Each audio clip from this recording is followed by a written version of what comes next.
Your Highness the Second Prince, this is Lady Glenna Corneille. She is the prospective bride of the first prince. I am Glenna Corneille. May the sunshine bless you, Your Highness. Nice to meet you. Congratulations on your engagement.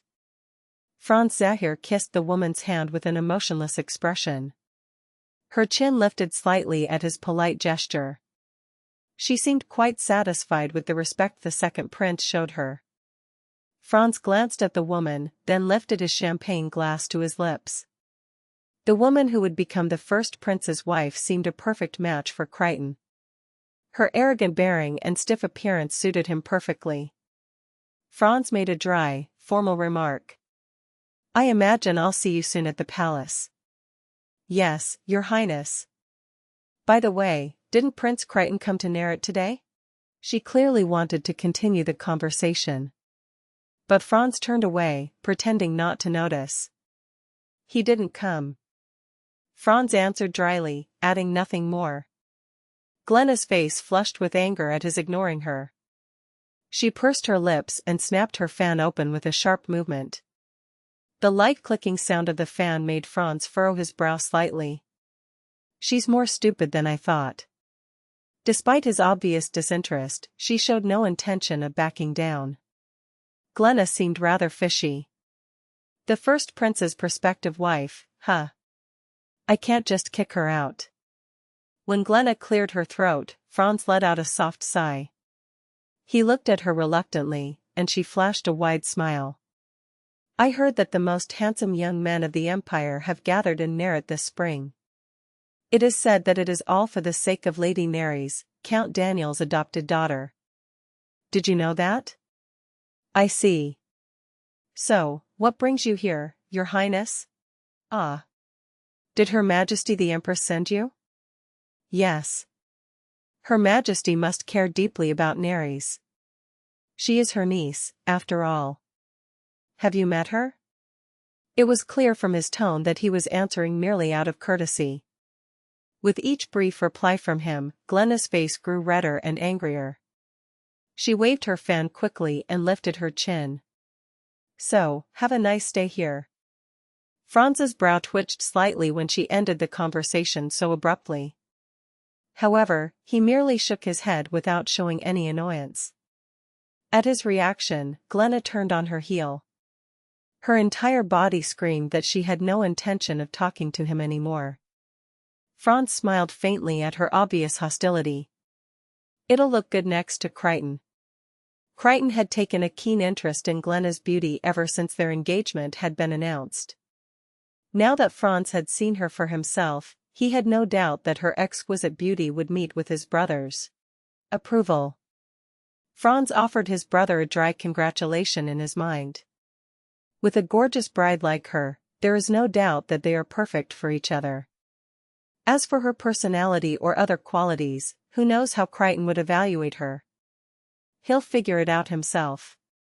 Franz coldly interrupted his train of thought and emptied his champagne glass. He hadn't been in a good mood since he was suddenly summoned to Nerit.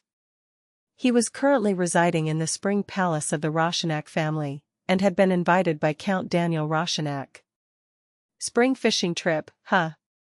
Franz laughed briefly. A cold smile appeared on his handsome face, which quickly disappeared. They called it a fishing trip, but no one was fooled by its true purpose. As Glenna said earlier, this occasion was originally an occasion for reconciliation between the spouses. Its aim was to find a suitable marriage partner for Mrs. Nerys from the Roshanak family. Since the Empress family, the Roshanaks, was so powerful, the spacious guest rooms in this palace were filled to capacity. One of these rooms was allocated to Franz by direct order from the Empress. The place is crowded. He handed his empty glass to one of the passing servants. Just seeing the ceremony hall crowded with nobles, he felt exhausted. They had gathered under the pretext of a spring hunting trip, but most of them were busy gossip. Franz could not help but think that they had chosen the most idle nobleman to invite. Of course, among the members of the imperial family, Franz was the most vacuous of all. Is there a more trivial waste of time than this?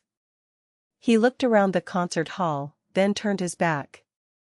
Even if he had nothing better to occupy his time with, he had had enough of this waste. This was what he had done all his life, and perhaps it would remain so forever. Franz left the party and headed to the study room. Amidst the meaningless chatter, he felt like he was becoming a fool. He thought some uplifting reading might refresh his mind. She must be here. It didn't take him long to find the study room on the second floor. In contrast to the hustle and bustle of the concert hall, the study room was quiet. Who comes to Narrate for a spring hunt and then ends up in the library? Seems like I'm the only one who's weird. Franz quietly closed the huge classroom door and looked around. Long rows of shelves filled with books. This library imitated the appearance of the Imperial Archive, and reeked of the scientific arrogance of the Roshanak family. He walked around slowly, browsing the titles. Sometimes he would pick up a book that looked interesting. He was looking for a way to kill boredom during what he called a spring fishing trip. Then, heck, a faint wail reached his ears from the corner of the study room. At first, he thought it was just the sound of the wind. It was that low. Heck, but when he heard it again, he couldn't ignore it. He returned the book he had picked up to the shelf. Then, as if something was attracting him, he headed towards the source of the sound. What is this smell? Franz furrowed his brow. The closer he got to the source, the stronger the amazing smell became. It was sweet, dizzying. It smelled of fruit, or perhaps flowers. Whatever it was, it grew more intense. He felt like he was about to faint just from breathing. Is it incense? He covered his nose with his sleeve and looked around. But there was no trace of incense. And basically, who lights incense inside a library? A smell this strong could damage books. Heck, while he was thinking about returning because of this overwhelming smell, the sound of wailing carried a tone of pain. Franz advanced instead of retreating. He remembered this moment throughout his life. The moment he met his other half, the woman he loved more than a lifetime itself. A young woman was sitting in the corner of the classroom, folded in on herself, holding a book tightly to her chest. Are you okay, ma'am? Franz approached her and knelt down. She had red hair, her eyes closed as she hugged the book. Beads of sweat were scattered on her pale forehead. Are you feeling unwell? Franz's eyes suddenly widened. The woman opened her eyes, revealing two clear, emerald-colored irises under thick eyelashes. The moment he saw those eyes, his mind was completely devoid of any thought. The redness of her skin around her eyes, the dryness of her lips, the sad sparkle in her gaze, all of them fascinated and captivated him. She looked at him with teary eyes, lacking focus, perhaps due to the fever. It hurts. Only then did Franz remember to breathe. As soon as he inhaled, that sweet scent assaulted him again. Perfume? He tried to cover his nose involuntarily, but he stopped. This was not perfume. It wasn't anything artificial. It had a natural smell. How can a human being smell like this? He clenched his hands.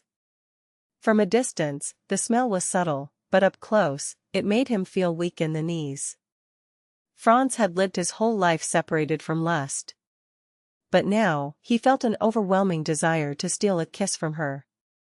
He wanted to wet her dry lips with his own, to hug her tightly. If he could, he would swallow it whole. His throat moved in a lump. Franz was shocked by this primitive desire that invaded him for the first time in his life. He had shameful thoughts that he had never known before. Even as he was terrified of himself, he could not stop thinking. Until, her sobbing sound came back.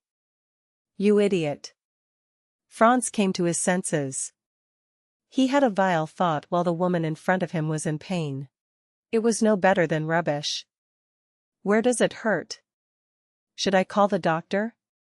His voice was polite, but the tension made it rough. He was afraid that she would realize his inner turmoil. Fortunately, she didn't seem to notice anything. Her body temperature was too high for her to detect anything. The manna, it's hot, very hot. Her trembling hand reached out and grabbed his shoulder, and he trembled in return. Her delicate fingers were burning his skin. She stared at him absently, then smiled faintly. It was a beautiful smile that made him thirsty just seeing it. "You're cold." Her hand slowly slid from his shoulder to his taut chest. Time stopped. When she gasped and touched his chest, Franz took her hand. The coolness of his touch met the heat of her palm, and she smiled again. Franz stared at her in amazement. As he looked at her features, her face slowly approached him.